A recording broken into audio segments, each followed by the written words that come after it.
Canada के immigration system को लेकर साल 2024 एक ऐतिहासिक साल बनने जा रहा है दो बड़े कारणों के कारण। पहला, साल 2024 में किसी भी साल की तुलना में अगर हम पूरे कनाडा की हिस्ट्री देखते हैं, सबसे ज्यादा इमिग्रेशन सिस्टम में चेंजेस की गई, यानी कि जो टोटल इमिग्रेशन प्रोसेस था उसको चेंज किया गया एक ही साल में, वो साल 2024 है।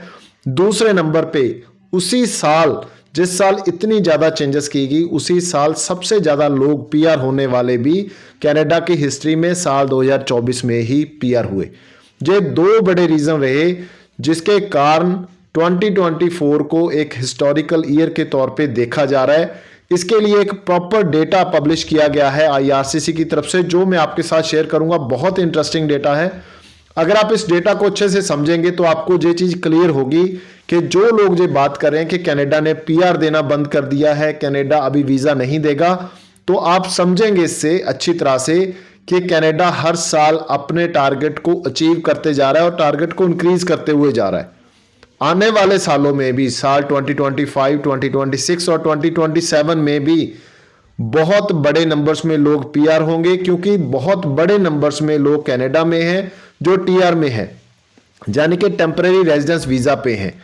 जो लोग उम्मीद छोड़ चुके हैं, जो लोग कनाडा को इसीलिए अभी इग्नोर कर रहे हैं कि आने वाले सालों में वहां पर वीजा नहीं मिलेगा, वहां पर पीआर नहीं होंगे, इस वीडियो को लास्ट तक देख लीजिए। आपके जितने क्वेश्चंस हैं, डाउट्स हैं, वो सारे क्लियर हो जाएंगे। इस वीडियो को शुरू करने से पहले हमेशा की तरह मेरी रिक्वेस्ट रहती है आपसे, अगर अभी तक आपने हमारे इस यूट्यूब चैनल को सब्सक्राइब नहीं किया तो सब्सक्राइब पहले जरूर कर लीजिए, क्योंकि जहां पर आपको ऐसे ही इंफॉर्मेटिव और अपडेटेड वीडियोस हमेशा देखने को मिलती हैं। और अपने फ्रेंड सर्कल में भी इस वीडियो को जरूर शेयर करिए। सबसे पहले तो मैं लास्ट 5 साल से लेकर अभी तक कितने लोग एक साल में पीआर हुए हैं उसके बारे में मैं डेटा बताऊंगा, और कितने परसेंट इंक्रीज होता है ईयर बाय ईयर, ताकि जो आपको पिक्चर क्लियर हो सके कि पहले कितने लोग पीआर थे, एक साल में हो रहे थे, अभी कितने एक साल में पीआर हो रहे हैं। ईयर 2020 में 1,84,590 लोग पीआर हुए थे एक साल में 2020 में। 2021 में आपने देखा कि 120% जंप लगा, यानी कि 4,06,005 लोग एक साल में पीआर हुए थे 2021 में, जो अभी तक का हाईएस्ट था, जो 2021 तक का सबसे हाईएस्ट ईयर था। 2022 में 4,37,180 लोग पीआर हुए, और इसमें भी 7.7% का जंप लगा था, प्लस हुआ था अगर परसेंटेज के तौर पे हम देखते हैं 2021 के कंपैरिजन में। 2023 में 4,65,180 लोग पीआर हुए। अगर हम इसमें भी लास्ट ईयर के साथ कंपेयर करते हैं तो 6.6% के साथ फिर ज्यादा से ज्यादा लोग पीआर हुए। अभी 2024 में अक्टूबर तक का जो डेटा अभी तक पब्लिश किया है, 4,14,465 लोगों को पीआर मिल चुकी है। अक्टूबर तक का ये डेटा है। अक्टूबर के बाद आप देख लीजिए, हमारे पास अभी 2 मंथ पेंडिंग है, और आने वाले सालों में आने वाले जो अभी तक का जो डेटा है, ये 2024 का हाईएस्ट ईयर बनने वाला है, जिसमें सबसे ज्यादा लोग पीआर होंगे। और अगर मैं इसको अक्टूबर तक 2023 के साथ कंपेयर करता हूं तो इस साल भी 7.3% का जंप है, जहां पर यानी कि हर साल कनाडा 2020 से लेकर 2024 तक हर साल जो पीआर हो रहे हैं लोग, उसमें इंक्रीज किया जा रहा है नंबर को, नंबर कम नहीं हो रहा। जो लोग पहले नहीं कह रहे थे कि कनाडा पीआर कम दे रहा है, अभी वो कहना शुरू कर रहे हैं। उनको नंबर नहीं मालूम कि पहले कितने लोग पीआर हो रहे थे और अभी एक साल में कितने लोग पीआर हो रहे हैं। अभी सबसे बड़ा क्वेश्चन ये है कि आने वाले सालों में क्या होगा। आने वाले सालों के लिए, क्योंकि आप एक चीज को समझिए, अगर 2024 में ही इतनी बड़ी चेंजेस की गई हैं, जिसका स्टार्ट किया गया था दिसंबर 23 से, जब उन्होंने एससीएस कैटेगरी में चेंज किया था, तो उस समय से अगर उन्होंने कम करना होता टारगेट, तो वो दिसंबर से लेकर अभी तक बहुत कुछ कम कर सकते थे। अक्टूबर तक उनको 4,14,000 लोगों को पीआर देने की जरूरत नहीं थी, और इस साल भी जो उनका टारगेट था उसको अचीव करने की जरूरत नहीं थी, मगर फिर भी वो लोगों को पीआर भी कर रहे हैं, क्योंकि उनका भी पीआर के बिना सिस्टम नहीं चलेगा। अगर लोग पीआर नहीं होंगे तो वहां पर लेबर का बहुत बड़ा प्रॉब्लम फिर खड़ा होगा। उसके बाद हमने देखा कि सितंबर में जब कनाडा के इमिग्रेशन मिनिस्टर ने कनाडा का new immigration level plan release किया जो कि 2025, 2026 और 2027 तक का है, यानी कि आने वाले 3 सालों का है, तो वहां पर उन्होंने बहुत क्लियरली ये मैसेज दिया कि हम 2025 में 4,45,901 लोगों को पीआर देंगे, यानी कि वो अपने टारगेट से बहुत ज्यादा नीचे नहीं है। फिर भी उन्होंने 4.5 लाख लोगों की बात कही है 2025 में हम पीआर करने वाले हैं। 2026 में 4,45,662 और उसके बाद फिर 17,439, इससे ज्यादा हम 27 में पीआर करने वाले हैं, यानी कि आने वाले 3 सालों में करीब करीब 13.5 लाख लोग कनाडा में पीआर होने वाले हैं।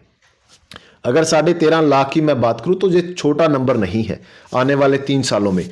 और इसमें भी एक बड़ी चीज जो कनाडा के इमिग्रेशन मिनिस्टर ने कही कि हम सबसे ज्यादा फोकस करेंगे जो कनाडा में ऑलरेडी लोग हैं, जब होंगे उस समय जब पीआर वो अप्लाई करेंगे, यानी कि उनको सबसे ज्यादा बेनिफिट मिलेगा जो कनाडा में एज ए स्टूडेंट वीजा पे, या स्टूडेंट वीजा कंप्लीट करने के बाद वर्क परमिट पे, या फिर डायरेक्ट वर्क परमिट पे कनाडा में होंगे। अभी कनाडा का लो वेजेस जो लीमिया था उसको पूरी तरह से जब बहुत ज्यादा नंबर्स में कम कर दिया गया है, जब कर दिया जाएगा आने वाले समय में, तो उसके बाद सिर्फ एक ही ऑप्शन बचेगा आपके पास कि आप स्टूडेंट वीजा पे कनाडा में जाएं, स्टडी करें और उसके बाद आप वर्क परमिट लें, उसके बाद आप पीआर की फाइल लगाएं। उसके बाद उन्होंने 2-3 और आपके लिए इंस्ट्रक्शंस दे दिए। हम फ्रेंच को लेकर बहुत सीरियस हैं, हम अपनी लेबर मार्केट का जो रिक्वायरमेंट है उसमें जो जो कैटेगरीज में हमें ज्यादा लोग चाहिए उस कैटेगरी को लेकर बहुत सीरियस हैं, हमें किस प्रोविंस में कितने लोग चाहिए, किस कैटेगरी के लोग चाहिए, हम उसको लेकर भी बहुत सीरियस हैं। अभी अगर इतने बड़े इंस्ट्रक्शंस के बाद भी किसी को डाउट है तो उनको थोड़ा सा और स्टडी करना चाहिए। मैं आपको प्रोविंस वाइज बता रहा हूं। अभी 2024 में अक्टूबर तक किस प्रोविंस ने कितने लोगों को पीआर दिया है और इंक्रीज हुआ है नंबर 2023 से कंपेयर करते हैं, जब डिक्रीज हुआ है। अगर न्यू फाउंडलैंड लेब्राडोर की बात करते हैं तो उन्होंने 5,015 लोगों को पीआर दिया है अभी तक अक्टूबर में, जबकि 23 में उन्होंने 5,485 लोगों को पीआर दिया था पूरे साल में। मगर ये डेटा जो मैं आपको बता रहा हूं 5,015 जो अक्टूबर तक का है। प्रिंस एडवर्ड आइलैंड की तरफ हम जाते हैं तो जहां पर अभी तक 9,555 लोगों को पीआर मिल चुका है, जो कि लास्ट ईयर ऑन ईयर अगर मैं देखता हूं इसको तो प्लस 22.8% का हाइक इसमें देखने को मिल रहा है।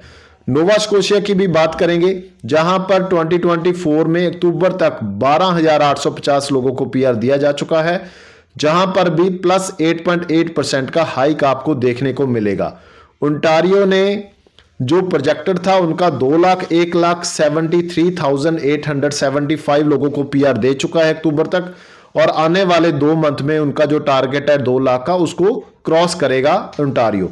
ब्रिटिश कोलंबिया भी अपने टारगेट के बहुत करीब है, 54,230 लोगों को पीआर दे चुका है, जबकि उनका प्रोजेक्टेड था 75,000, यानी कि वो भी अपने टारगेट के आसपास जहां उसको क्रॉस करेगा। अल्बर्टा ने 56,430 लोगों को पीआर दिया है, क्यूबेक ने 50,450 लोगों को पीआर दिया है, यानी कि सभी प्रोविंस पीआर को लेकर काफी सीरियस है और बड़े नंबर्स में लोगों को पीआर दे रहे हैं। किस तरह की क्वालिटी के लोग उनको चाहिए उसके बेस पे वो अपनी अपनी रिक्वायरमेंट को पूरा करने की कोशिश कर रहे हैं। इसके बाद पाथवे के थ्रू चलते हैं, जो ब्रेकडाउन अगर मैं इसको करूं, इकोनॉमिक, इमिग्रेशन, पीएनपी, एआईपी सभी को मिलाकर 3,40,000 प्लस लोगों को मिल चुका है अभी तक पीआर। फैमिली स्पॉन्सरशिप में 1,10,000 को, और जो रिफ्यूजी वाले हैं 50,000, जो नंबर काफी इंक्रीज हुआ है, 50,000 लोगों को रिफ्यूजी के तौर पे जो लोग उन्होंने अप्लाई किया था उनको भी पीआर जहां पर देखने को मिली है। जो आने वाले समय में लोग बात कर रहे थे कि पीआर हो सकता है कि बंद हो जाए, ऐसा कुछ कनाडा में नहीं होने वाला। जो बड़े नंबर्स में वहां पर लोग टीआरवी पे हैं, यानी कि जिन्होंने स्टूडेंट वीजा, वर्क परमिट या किसी भी कैटेगरी में वहां पर हैं, जो वहां पर बैठकर अपनी फाइल लगाएंगे 2025 के लिए पीआर के लिए, उनके लिए स्कोप बहुत अच्छा है। मगर आपको थोड़ा सा, क्योंकि अगर बहुत ज्यादा रश होता है तो आपको अलग से निकलकर बाहर आना पड़ता है, उसके लिए आपको कुछ ना कुछ एफर्ट्स जरूर करने पड़ेंगे। वो एफर्ट्स क्या हो सकते हैं वो आपकी प्रोफाइल पे डिपेंड करता है, आपका एकेडमिक बैकग्राउंड क्या है, कैसे आप अपनी फाइल को पीआर तक लेके जा सकते हैं, कैसे सीआरएस स्कोर इंक्रीज हो सकता है, किस प्रोविंस में आपको जाकर बैठना चाहिए, किस प्रोविंस के लिए आपको अप्लाई करना चाहिए, बहुत सारे जहां पर बहुत सारे रूल्स हैं जो कनाडा में आपको जल्दी पीआर दिलाने में हेल्प करते हैं। मगर आपकी प्रोफाइल किस रूल के लिए, किस पाथवे के लिए बेस्ट प्रोफाइल है, उसके लिए आपको थोड़ा सा एफर्ट करना पड़ेगा। मगर जो बच्चे अभी सिर्फ इसीलिए कनाडा नहीं जाना चाहते क्योंकि बहुत सारी नेगेटिव वीडियोस यूट्यूब पे देखने को मिल रही हैं, मैं आप सभी को बताना चाहता हूं हमारे पास बड़े नंबर्स में बच्चे अप्लाई कर रहे हैं और हमारी कोई भी प्रोसेसिंग फीस नहीं है स्टडी वीजा के लिए। कनाडा ने अपने स्टूडेंट वीजा के प्रोसेस को बहुत बहुत क्लियर कर दिया है, बहुत क्लियर इंस्ट्रक्शंस हैं बच्चों के लिए, कोई भी प्रॉब्लम स्टूडेंट्स के लिए नहीं है। आप एक अच्छा प्रोग्राम लीजिए, 1 साल का डिप्लोमा है, 2 साल का डिप्लोमा है, कंप्लीट करने के बाद आपको 3 साल का पोस्ट ग्रेजुएट वर्क परमिट मिलेगा ही मिलेगा। आप कोई भी बैचलर ले लीजिए, मास्टर ले लीजिए, आपको पोस्ट ग्रेजुएट वर्क परमिट मिलेगा ही मिलेगा। मास्टर वाले बच्चों के लिए अगर स्पाउस को साथ लेके जाना है तो 2 साल की मास्टर डिग्री लीजिए, अगर स्पाउस को साथ लेके जाने का भी कोई प्लान नहीं है तो 1 साल की मास्टर डिग्री भी आप लेके जा सकते हैं। दोनों को कंप्लीट करने के बाद आपको 3 साल का पोस्ट ग्रेजुएट वर्क परमिट मिलेगा। जो बच्चे ये सोच रहे हैं कि हमारे पास इतने फंड्स नहीं है, 20, 21, 22 लाख लगेगा कनाडा के लिए, कुछ ऐसा नहीं है। आज एसडीएस कैटेगरी को खत्म कर दिया है, आप 5 से 6 लाख में भी कनाडा का वीजा ले सकते हैं। जो बच्चे अप्लाई करना चाहते हैं, हमारी कोई प्रोसेसिंग फीस नहीं है, ना वीजा लगने से पहले ना वीजा लगने के बाद। आप पूरा प्रोसेस ऑनलाइन कर सकते हैं हमारे साथ। नीचे दिए गए नंबर पे कॉल करिए।